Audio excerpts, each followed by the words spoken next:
మీరు ఆ పని చేయలేరు. వేరేవాళ్ళ ఎంతటి వ్యక్తి అయినా ప్రలోభానికో బలహీనతకో లొంగిపోయే ప్రమాదం ఎప్పుడూ ఉంటుంది. మనం నమ్మిన వాళ్ళే మనల్ని మోసం చేస్తారు. నమ్మని వాళ్ళతో మనం జాగ్రత్తగానే ఉంటాం. కాబట్టి వాళ్ళతో మనకు ప్రమాదం ఉండదు. ఈ దేశంలో హిందూ రాజులందరూ తమ తమ రాజ్యం పరాయి మతస్థులకు కోల్పోవడానికి కారణం పరాయి మతస్థుల పరాక్రమం కాదు, సొంత వ్యక్తుల నమ్మక ద్రోహం. అంటే జీవితంలో ఎవరిని నమ్మకూడదని మీ ఉద్దేశమా? కాదు, నమ్మకం లేని జీవితం దుర్భరమైపోతుంది. నమ్మకస్తుల వలన మాత్రమే మహత్తర కార్యాలు సాధించబడతాయి. కానీ ప్రతి నమ్మకానికి ఒక మితి ఉంది. 100 మంది నమ్మకస్తుల శ్రమ ఒక్క ద్రోహి కారణంగా నాశనమైపోతుంది. ఆ ద్రోహిని నేనే అనుకో. ఇప్పుడు నీ మీద 1000 మంది సైనికులతో దాడి చేస్తాననుకో, ఏం చేస్తా? వీరోచితంగా పోరాడి వీలైనంత మందిని చంపి వీర స్వర్గం అలంకరిస్తాను. తప్పు. సాటి హిందువు కాబట్టి మిమ్మల్ని కాపాడడానికి ప్రయత్నిస్తాను. ఇంకా తప్పు. మరేం చెయ్యాలి? పారిపోవాలి. పారిపోవాలా? పారిపోవాలి. తప్పించుకోవడానికి మార్గం అదే అయితే తప్పనిసరిగా పారిపోవాలి. వీలైతే ద్రోహం చేసిన నన్ను చంపి మరీ పారిపోవాలి. పారిపోవాలి. శత్రువులకు వెన్ను చూపి పారిపోవడం వీర లక్షణం కాదు కదా. అంతకంటే అవమానం ఏముంటుంది? శ్రీకృష్ణుడు వీరుడే కదా. ఖచ్చితంగా. మరి జరాసంధుడి పక్షాన కాలయవనుడు యుద్ధానికి వచ్చినప్పుడు ఎందుకు పారిపోయాడు? వీరధర్మం తెలియకనా? కాదు, అన్ని వరాలు పొందిన వాడిని అక్కడ చంపుట సాధ్యం కాదు గనుక. వాడు చచ్చే ప్రదేశానికి తీసుకువెళ్ళడానికి వాడి ముందు వీధుల వెంట పరిగెత్తి ముచుకుంద మహర్షి తపస్సు చేసుకుంటున్న గుహలోనికి తీసుకువెళ్ళి ఆయన కోపాగ్నికి వెరవేయడం ద్వారా భస్మం చేశాడు. ఇక్కడ ధర్మాన్ని కాపాడడానికి కాలయవనుణ్ణి చంపడం ముఖ్యం. పోరాడి చంపాడా లేక పారిపోయే చంపాడా అన్నది ముఖ్యం కాదు. అంటే యుద్ధంలో గెలుపు ఒకటే ముఖ్యం, ధర్మాలతో పని లేదంటారు. తప్పు. అవతల వ్యక్తి ధర్మాత్ముడు మంచివాడు అయితే వానితో నీకు అసలు యుద్ధమే వద్దు. అవతల వ్యక్తి దుర్మార్గుడైనప్పుడు వానితో ధర్మ యుద్ధం అనే ప్రసక్తే లేదు. ముళ్ళుని ముళ్ళుతోనే తీయాలి, వజ్రాన్ని వజ్రంతోనే కోయాలి. నీ పోరాటం ఎప్పుడు అధర్మం మీదే అయి ఉండాలి. అయితే నేనిప్పుడు కొన్ని ప్రశ్నలు అడుగుతాను, సమాధానం చెప్పండి. నిరభ్యంతరం కలుగు. ఈ భూమి ఎవరిది? ప్రజలదా పాలకులదా? శక్తిమంతులది.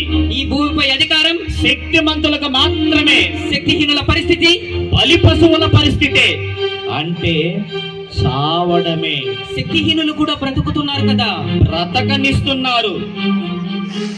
ఆ బలవంతుడికి కూడా బలహీనుడితో అవసరం ఉంది గనుక బ్రతకనిస్తున్నాడు. లేకపోతే చంపేస్తాడు. పాలివ్వని పశువుని కసాయవాడికి అమ్మినట్టుగాని. అయితే మరి బలహీనులకి అధికారం ఎప్పుడు వస్తుంది? వాళ్ళు కూడా బలవంతులైనప్పుడు. ఈ ప్రపంచంలో బలవంతులదే రాజ్యం మిత్రమా. శారీరకంగా బలంగా ఉండాలి, మానసికంగా బలంగా ఉండాలి, ఆర్థికంగా బలంగా ఉండాలి, సంఘపరంగా, సైనిక పరంగా, ఆధ్యాత్మిక పరంగా కూడా బలంగా ఉండాలి. నీవు బలవంతుడైనప్పుడు మాత్రమే నీకు శాంతిని గూర్చి మాట్లాడే అర్హత. అప్పుడే ఈ ప్రపంచం నీ శాంతి వచనాలు వింటుంది.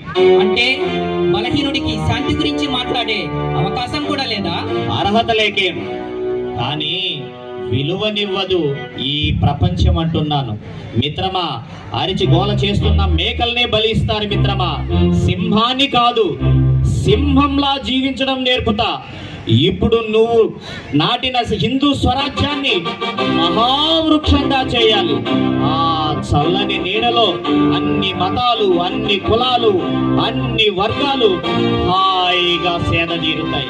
అయితే ఈ పరిక్రమలో నేను ఓడిపోతే? గెలవడానికి ప్రయత్నించు. చెడిపోతే?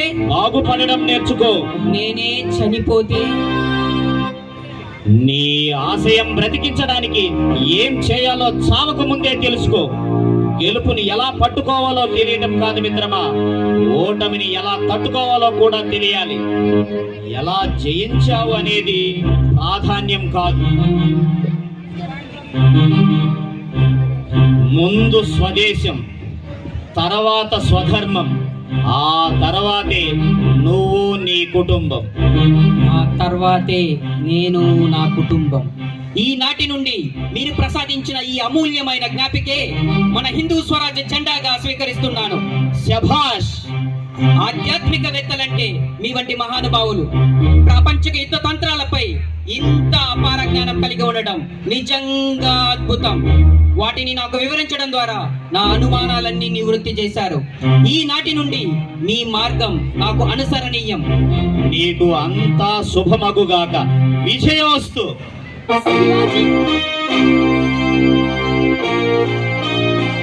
శివాజీ మహారాజ్ తన మరాఠా సైన్యంతో హైందవ స్వరాజ్య విస్తరణ ప్రారంభిస్తాడు.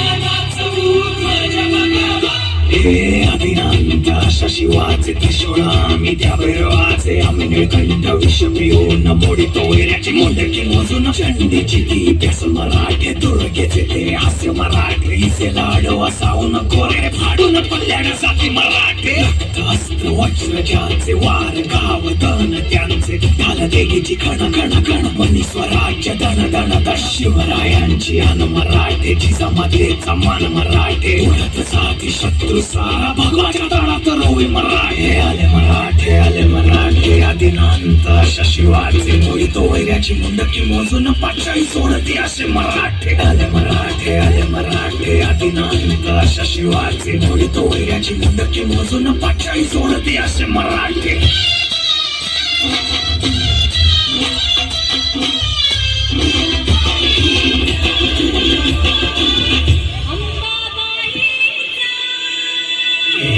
జై భవానీ! జై భవానీ! అటు మొఘల్ ఇటు బీజాపూర్ సుల్తాన్ ఆధీనంలోని లోహదూర్, కందేరి, విజయపూర్, సింధుదూర్, ప్రతాపగఢ్లపై విజయకేతనం ఎగురవేయడంతో శివాజీ స్వాధీనమయ్యాయి. యుద్ధంలో శత్రువులను ఓడించి స్వరాజ్య గౌరవాన్ని పెంచి విజయ ధ్వజంతో సభలోకి ప్రవేశిస్తున్నాడు స్వరాజ్య వీరుడు శివాజీ మహారాజ్.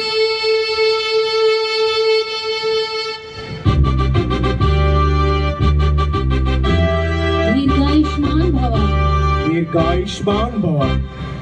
జై భవానీ! స్వరాజ్య వీరులారా, మనం ఆత్మస్థైర్యంతో ఈ విజయ పరంపరను కొనసాగిద్దాం. ఈ సందర్భంగా నేను మన రాజ్యంలో గోవధని నిషేధిస్తున్నా. అంతేకాదు, ప్రజలు బానిసతనంలో మగ్గిపోకుండా స్వేచ్ఛ స్వాతంత్రాలతో జీవించాలని నిర్ణయిస్తున్నాను. శివాజీ మహారాజ్ తన మరాఠా సైన్యంతో హిందువులకు స్వేచ్ఛా జీవితాలను అందించడంలో భాగంగా హైందవ స్వరాజ్య సుస్థిరతకు గెరిల్లా యుద్ధాలు కొనసాగిస్తూ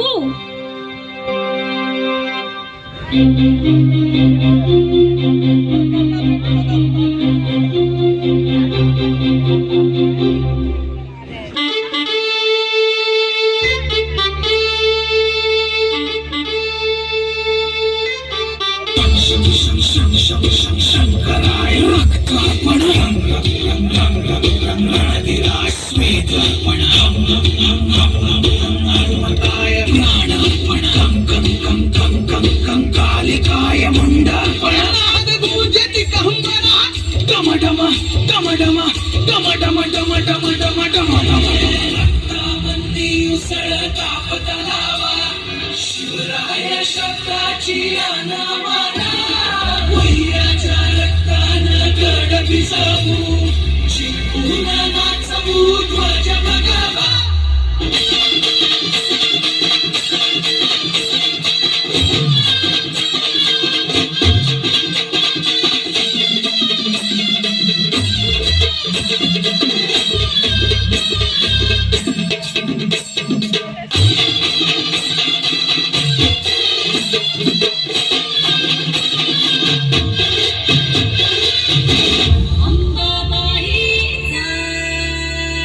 जय भवानी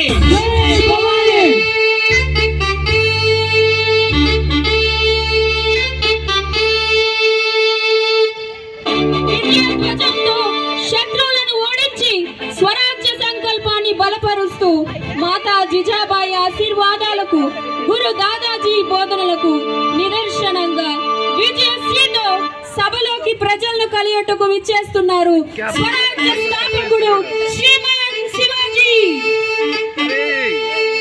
జై భవానీ. జయదేవ్ నాయక్ ఆదిల్ షా అరాచకత్వం నుండి రాయగఢ్, పనహాల్కోట, కళ్యాణి దుర్గం విముక్తి పొందినట్లే కదా? అవును ప్రభు, ఆ కోటలోని సైన్యం సర్వ సంపదలు మన స్వాధీనమయ్యాయి. అంతేకాదు ప్రభు, నీకు బహుమానంగా అంతఃపుర స్త్రీని తీసుకొచ్చాను. ఏం జయదేవ్ నాయక్, ఎంత తప్పు చేశావు? ఈ స్త్రీలు మదమతమైన పరమతమైన మనకు తల్లితో సమానమే. స్త్రీలు మన స్వరాజ్యంలో గౌరవింపబడాలి, అవమానించబడకూడదన్న మన హైందవ సంస్కృతిని నా ఆజ్ఞను మరిచావా? ఈ తప్పు క్షమించను. ప్రభు మన్నించండి, మీ పాదాల మీద ఒట్టు. నేను కేవలం విజయానందం అనే మత్తులో ఈ తప్పు చేశాను, అంతే తప్ప నాకు వేరే దుర్బుద్ధి గాని మీ ఆజ్ఞను అధిగమించాలని లేదు. ప్రభు నన్ను మన్నించండి. అమ్మా, స్త్రీలు భారత భూమిపై తిరిగే దేవతలు. మా సర్దార్ చేసిన తప్పును మన్నించు. నిన్ను నా తోబుట్టువుగా, నా తల్లిగా భావిస్తున్నాను. ఇప్పుడే సర్వ మర్యాదలతో మా సైన్యాన్ని నీకు తోడుగా మీ కోటకు పంపుతాను. తానాజీ, ఏర్పాట్లు చేయండి. అలాగే మహారాజ్. ఇంకను మన పరగణాలలో పండిన పంట ఆధారంగానే పన్నులు వసూలు చేయాలి. ఇది ఈ శివాజీ ఆజ్ఞ. మన హైందవ స్వరాజ్యం అంతటా రామరాజ్యం సాగాలి. జై భవానీ. జై శివాజీ, జై శివాజీ.